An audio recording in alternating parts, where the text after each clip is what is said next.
Berkata Imam Ibnu Qayyim al-Jauziyah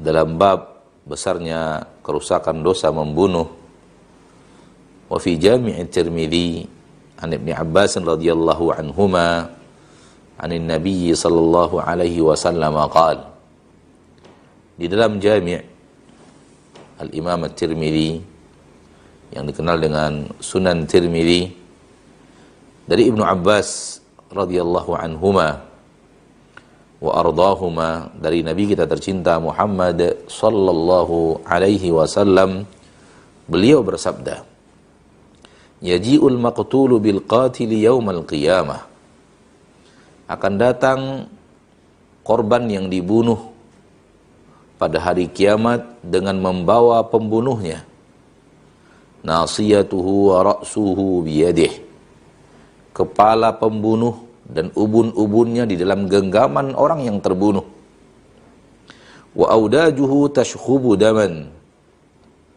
dan urat-urat nadi yang terbunuh ini masih mengalirkan darah. Yaqul, dia akan berkata kepada Allah, ya Rabbi, wahai Rabbku, sal hadha fima qatalani, tanya orang ini kenapa dia bunuh aku.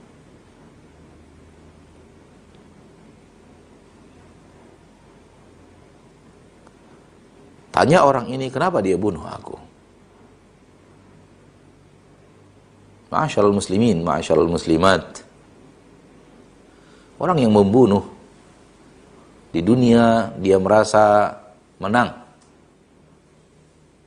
Orang yang membunuh di dunia dia merasa perkasa.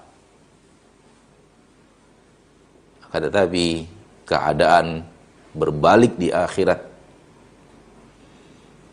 Allah akan jadikan dia lemah di hadapan korbannya, dan kejayaan yang sebenarnya bukanlah kejayaan di dunia. Kekalahan yang sebenarnya bukanlah kekalahan di dunia. Kejayaan yang hakiki adalah di hari kiamat, di hari akhirat maksudnya. Dan kekalahan hakiki adalah kekalahan di hari akhir. Kalaulah kekalahan dinilai dari kekalahan di dunia, maka para nabi dan para rasul yang dibunuh oleh kaum Yahudi kalah.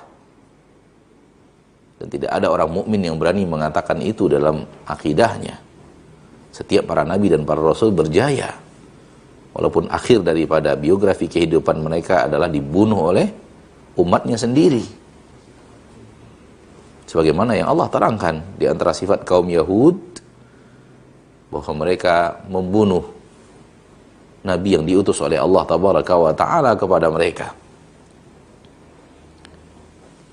Wa qatlihimul anbiya bighairi haqq, dan sifat mereka membunuh para nabi dengan cara yang zalim. Maka ketahuilah bahwa keangkuhanmu dengan melenyapkan nyawa musuhmu di permukaan bumi akan berbalas di akhirat dengan kehinaan. Kehinaan di hadapan Allah di hari yang sebenarnya. Na'udzubillah, thumma na'udzubillahi min dzalik. Fadzakaru li Ibnu Abbas at-taubah. Pernah disampaikan oleh murid-murid Ibnu Abbas kepada Ibnu Abbas tentang taubatnya orang yang membunuh. Fatala hadhil ayah. Abdullah Ibnu Abbas, habru hadhil ummah, ulama umat ini menjawab dengan membaca ayat Al-Quran. Wa man yaqtul mu'minan muta'ammidan fajaza'uhu jahannamu khalidan fiha. Barang siapa yang membunuh seorang mukmin dengan sengaja, maka balasannya adalah neraka jahanam, dia kekal di dalamnya. Menunjukkan besarnya dosa membunuh, dosa udwan, membunuh. Na'udzubillahi thumma na'udzubillahi min dzalik. Jangankan kita melakukannya, punya niat untuk melakukannya pun alhamdulillah tidak. Membunuh hewan yang tidak dihalalkan untuk dibunuh oleh Allah Tabaraka wa Ta'ala saja, hati kita berkata, nah, apalagi membunuh nyawa yang suci, nyawa yang diharamkan Allah Tabaraka wa Ta'ala. Summa qala, setelah membaca ayat tadi, Ibnu Abbas berkata, ma nusikhat hadhil ayah wala buddilat. Ayat ini tidak pernah dinasakh dan ayat ini tidak pernah diganti. Wa anna lahut taubah. Dari mana datangnya taubat untuk orang ini? Bahasannya sudah kita bahas pada bab yang sama pada pertemuan yang terakhir dari pertemuan kita. Qala At-Tirmidzi, hadza haditsun hasan.